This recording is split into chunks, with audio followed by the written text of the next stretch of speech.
A very good day to you. I do hope that you are adjusting well to shipboard life. It can prove a bit of a shock at first, particularly to landsmen, but bear up, you shall soon grow accustomed to it. One of the most difficult areas of our life at sea for a landsman to get used to is our sleeping arrangement. Beds take up a great deal of room, you see, and when the ship is rolling in the swell, you should very quickly be pitched out. For this reason, we instead use hammocks. A hammock is a kind of sling which we suspend from the beams of the deck above. They have the advantage of moving with the ship's roll, so that the sleeper inside is well balanced and not easily thrown down upon the deck. They are also very easy to store, and when we are not sleeping in them, we roll our hammocks into tight bundles and stow them in netting strung around the rail of the ship. This keeps them out of the way, and when engaging with an enemy ship, this hammock netting also serves as a kind of protective screen, shielding the ship's company from flying splinters and grape chop. That's right, mates. Your hammock may very well save your life one day. And if it don't, and you are cut down upon the deck in the very heat of a ship action, that same hammock shall serve as both shroud and coffin.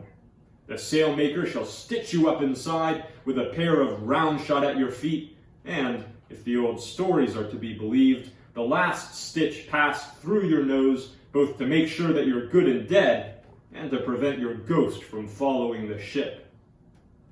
At times, a hammock can be a right comfortable accommodation, but when the ship is manned with her full complement, it can get rather crowded here below decks.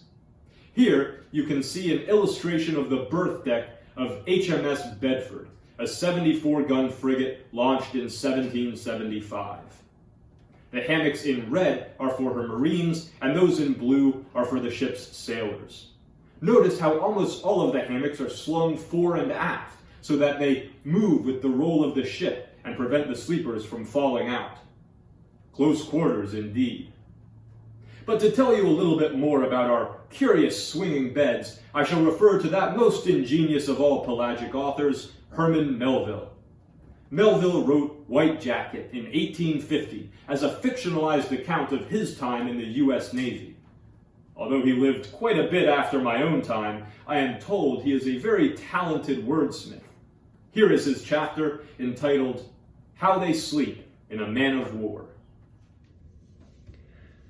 No more of my luckless jacket for a while. Let me speak of my hammock and the tribulations I endured therefrom.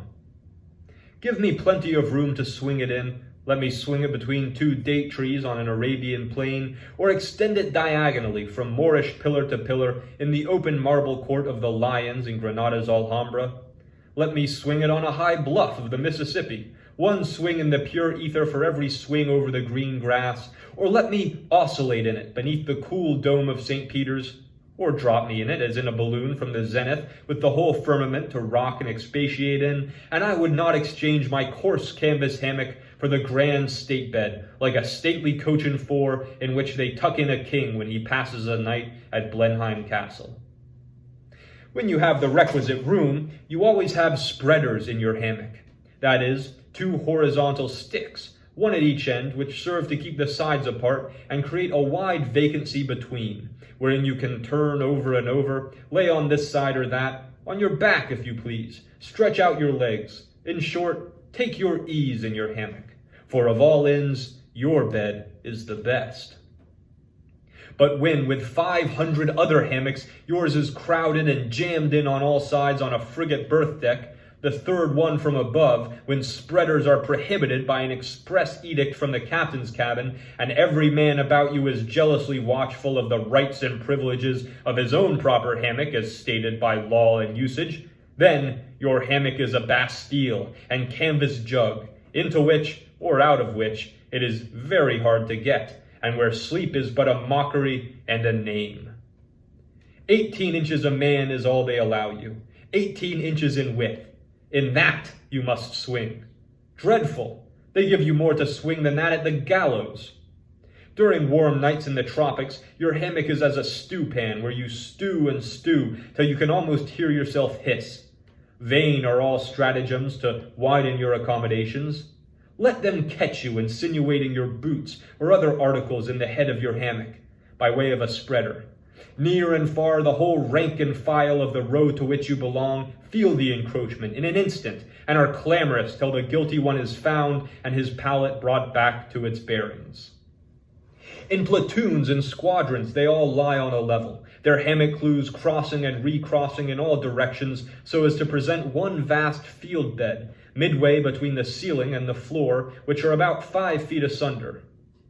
One extremely warm night, during a calm when it was so hot that only a skeleton could keep cool, from the free current of air through its bones, after being drenched in my own perspiration, I managed to wedge myself out of my hammock, and with what little strength I had left, lowered myself gently to the deck.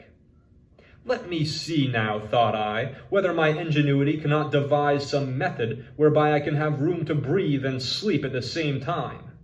I have it.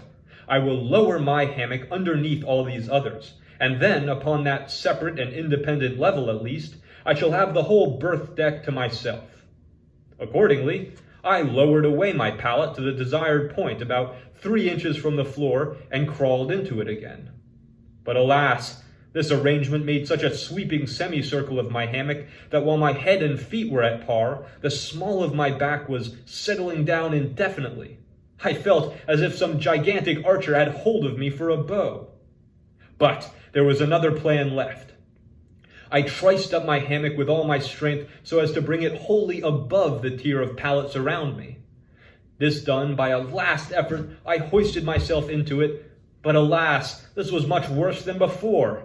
My luckless hammock was stiff and straight as a board, and there I was, laid out in it with my nose against the ceiling like a dead man's against the lid of his coffin. So at last I was fain to return to my old level, and moralize upon the folly in all arbitrary governments of striving to get either below or above those whom legislation has placed upon an equality with yourself. An excellent description. This Melville is a talented fellow. I shall have to read some other of his works when I get the opportunity. I am told he wrote rather a good book about a whale. But, at any rate, that's all for now. Sleep well, shipmates.